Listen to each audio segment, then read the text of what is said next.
한 최근 3년 동안 프리미엄 시장, 뭐 저희 브랜드뿐이 아니라 사실 그렇게 좋지는 않았습니다. 한 2년이 지나니까 고객들이 전화가 많이 온다고 합니다.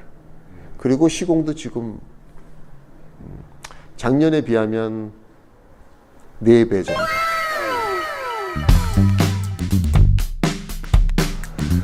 네이버에서 이제 블로그라는 어떤 카테고리가 생겨서 사진과 글을 올릴 수 있는 웹 기반 광고 인프라가 사실 형성이 됐습니다. 그래서 작업 사진을 웹에다 올리는 버전이 미국에도 없고 일본에도 없고 블로그 자기가 자기 마음대로 설정한 사진과 쓰고 싶은 글들을 다 쓸 수 있었고 거기 썼던 제목과 그 내용의 단어들이 웹에 노출됐었어요. 비용을 주지 않고. 그쵸. 그래서 그랬고 또 그때 당시에 이제 두 번째 그 카페라는 네이버 카페라는 것이 생겼고요. 그래서 아마 그 동호회 카페의 초창기 시절 예를 들자면 지금은 르노 삼성이지만 삼성 자동차 동호회가 있었습니다. SM5 동호회. 예. 그런 곳이 몇 군데 그 차종별로 생겼고 거기서의 어떤 파급력이라는 것은 상당했었습니다. 그쵸. 그 동호회 결속력도 굉장히 강했고 그 사람들이 정말 좋아요라고 해서 올리는 글이 굉장히 장문의 글들을 올렸었어요. 그 글을 한번 올리면 그 전국에서 그 좋아요를 그 추천을 해준 그 업체가 굉장히 사람들이 많이 몰리는 시대였었습니다. 어마어마한 상상도 못하는 정도에. 그래서 어떤 뭐 그때 당시 삼성자동차가 갖고 있는 전면유리 그 난해한 수준이 굉장했었어요. 시공하기가 굉장히 까다로운 차예요. 예. 곡면이 되게 끝에가 이렇게 죽어서 곡면이 많이 생겼어요. 그걸 완벽하게 소화해서 그 지금 테두리에 있는 그 점박이 도트라고 얘기하죠. 그 점박이를 깔끔하게 깨끗이 여러 시간이 걸려도 그걸 한 대 한 대 시공해줬던 게 굉장히 사람들이 많이 몰리는 결과가 왔었고 그래서 그렇게 시작한 게 이제 뭐 블로그, 카페, 웹에서 홍보하는 그 수준 거기서 나오는 어떤 썬팅 필름의 브랜드가 글라스틴트니라는 루마 글라스틴트 비교? 스펙 비교? 아마 지금도 있습니다. 2007년도, 8년도 검색글 보면은 나오는데 그런 것들 때문에 굉장히 좋은 시대를 겪은 거죠. 경쟁자가 없었어요. 물론 타 브랜드 그 전에 2005년도, 2004년도에 런칭을 했지만 최소한 웹상에서는 2개만 존재했습니다. 그게 한 3년 정도 갔어요. 네. 아무도 없습니다. 경쟁자가. 어떻게 보면 조건이 좋죠. 근데 대중적인 것을 할 것이냐 퀄리티가 있고 또 그레이드도 좀 더 높을 것 같은 그런 제품의 브랜드로 갈 것이냐 고객이 이제 망설이는 시대가 좀 있었죠. 상당히 많은 썬팅샵에서 연락이 왔었지만 그때 당시의 조건이 글라스틴트 샵을 내는 오픈하려고 하는 사람들에게 조건을 달았는데 그게 너무 까다로웠었어요. 제일 중요한 게 뭐냐면 우리는 기술이라고 생각을 했던 거예요. 필름은 반제품이고 이 반제품인 것을 완성하는 것은 50% 기술에 의해서 그 가치를 부여받는다고 생각했던 거예요. 그래서 썬팅을 아무리 오래 한 사람이라도 기술 조건에 부합하면 내주고 부합하지 않으면 안 내줬어요. 그것이 10년 조건이었었어요. 다른 필름이나 다른 아이템을 취급하면 안 됐었어요. 블랙박스라든가 경복이라든가 올리 이것만 할 수 있었어야 돼요. 저는 이 아이템으로 계속 바빠야 기술도 늘고 고객도 계속 많이 찾는다고 생각을 했던 거예요. 그래서 그런 사람들을 과 같이 글라스틴트를 지금까지 해오고 있는 거죠. 우리는 판매가 목적이 아니고 한 사람 한 사람 아주 전문성을 갖고 그 필름만을 위해서 아주 많은 시간을 들여서 시공할 그런 시공자, 그런 시공자를 찾았고 그런 샵이 굉장히 적었어요. 당장 돈이 되고 다른 아이템도 할 수 있어야 되고 그래서 맞지가 않았던 거고 그때 다 그 업을 하고 계신 분들이 필름을 달라고 그랬어요. 이 필름은 출장에서 밖에서 시공할 수 없어요. 줄 수가 없습니다. 물론 주면은 딜러님들께서 너무 잘 소개하고 홍보도 잘 되고 하겠지만 그 시공을 전 시장에 가서 시공한다면 그것은 가치가 떨어진다고 생각을 해서 그런 분들에게 사실은 주지 않았었습니다. 그때 당시에. 왜 이거는 프리미엄 라인이니까. 이 브랜드를 지키고 싶으니까. 고객한테 다가가는 마케팅이 아니라 고객이 찾아서 오게 하는 마케팅에 너무 재미를 봤었고 글라스틴트는 비싼 필름이야. 글라스틴트 하려면 많은 대가를 줘야 돼. 글라스틴트는 시간이 많이 걸리니까 미리 예약을 해야 돼라는 어떤 그런 문화가 아마 프리미엄이라고 하는 그런 라인 업에서 어떤 브랜드가 런칭해도 다 어떤 예약하는 문화가 생긴 것 같습니다. 그때 당시에 글라스틴트가 만들었던 게 뭐냐면 자동차가 들어오는 이 공간에 필름과 또 재단 공간과 고객 공간이 같이 섞이지 않게 자동차만 올려놓고 시공할 수 있는 공간, 그 다음에 고객의 공간, 그 다음에 작업할 수 있는 재단 공간, 이 세 개가 분리되는 공간을 글라스틴트에서 디자인 컨셉으로 만들었어요. 고객은 굉장히 좋아했던 것 같아요. 왜냐하면 보통은 전문점이라 하더라도 자동차가 있는 공간에 테이블 하나를 놓고 고객도 기다릴 수 있게 만들어주고 또 거기다가 재단 다이를 놓고 재단하고 필름도 벽에다 진열해서 원베이 구조 안에서 다 모든 걸 다 했거든요. 근데 글라스틴트는 그렇게 안 했어요. 완벽하게 분리를 했었어요. 지금은 아니죠. 지금은 오히려 오픈했죠. 하지만 그때는 그것이 컨셉이었고 그렇게 모든 글라스틴트 하는 사람들한테 어떻게 보면 강요죠. 이것이 안 되면 안 된다. 그것이 되게 고객들은 자기 차가 여기 매장에 들어와서 자기 차만 놓고 하는 아무것도 안 보이는 오직 내 차만 보이고 글라스틴트 로고 하나가 있는 그걸 굉장히 너무 좋아하시더라고요. 열광을 하시더라고요. 돈을 깎는 사람이 없습니다. 저도 좋아요. 2013년도에 대한민국 썬팅사를 한 40년으로 본다면 큰 변화의 어떤 시발점이 있었습니다. 언제요? 2013년 5월이죠. 그게 뭐냐면 이미 한 10여 년 전부터 현대자동차, 기아자동차에서 한국에 차를 만들어서 파는 양 자체가 그때 당시에 80만 대 정도가 됐어요. 지금은 120만 대라고 하잖아요. 물론 우리 그때 당시 타켓은 수입차 반, 국내차 반이었었어요. 국내차도 되게 많이 오던 시절이었는데 2013년 5월 달에 현대자동차 썬팅 쿠폰이라는 게 만들어졌어요. 맞아요.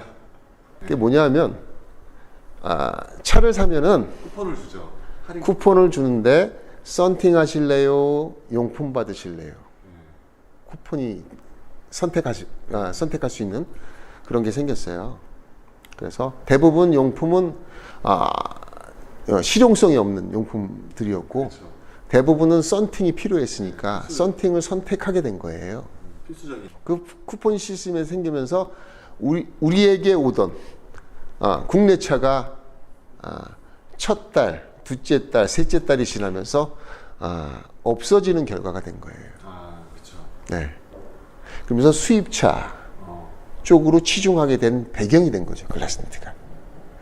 사실 한국에서 차지하는 어떤 그 캐파가 굉장히 뭐 소수의 고객들을 타겟을 했기 때문에 사실 수입자 쪽으로 방향을 전환한다고 그래서 우리가 매출이 줄어들 거라고는 생각하지 않았어요. 당장은 줄어들지만 여기 전념을 하자라고 해서 수입차를 타는 고객들이 글라스 틴트를 오랫동안 찾아준 것이 지금의 어떤 강한 프리미엄 이미지를 심는데 역할을 했던 것 같아요. 지금은 더 어떤 고가와 저가의 어떤 아주 그 선이 아주 선명한 것처럼 중가 때는 다 없어졌습니다. 네. 지금 그래서 그 쿠폰이 하나의 지금 이제 쿠폰 제도가 글라스틴트에 혜택을 줬다기보다는 우리의 어떤 색깔, 우리는 이렇게 좋은 고객들과 함께 좋은 필름을 아주 정성스럽게 시공해서 앞으로 미래로 나갈 거야라는 컨셉이 사실 글라스 틴트에 대한 이미지로 굳혀지게 된 거죠. 대중을 선택해서 판매량을 높일 것이냐, 적지만 소중한 고객층을 선택해서 저는 이제 그때 당시 선택했던 것이 판매보다는 브랜드 이미지 쪽으로 갔었습니다. 판매하려고 하는 전략이 아니라 찾아오게 하는 전략이 좀 있었던 거고요. 또 안 팔려고 하는 전략이 주요하게 어떤 제가 생각하는 브랜드 이미지를 만드는데 역할을 했던 것 같아요. 너무 많이 팔고 싶은 마음이 있지만 그래도 소중하게 아껴서 팔자, 천천히 오랫동안. 예. 그런 생각이 있었던 거예요. 지금은 이제 그 브랜드의 어떤 정체성을 지키면서도 또 더 많은 고객들이 제일 비싼 대가를 치르지 않더라도 조금 접근성 가능한 가격대와 또 제품을 만들어서 팔려고 하는 마음이 커서 더 많은 사람들한테 접근을 하자. 다른 필름을 쓸 수 없는 이유가 이 시공이 아닌 제품 안에도 있습니다. 라는 것을 좀 하고 싶어서 2년 전에 2018년 4월에 펜더 로데 선셋이라는 라인을 만들어서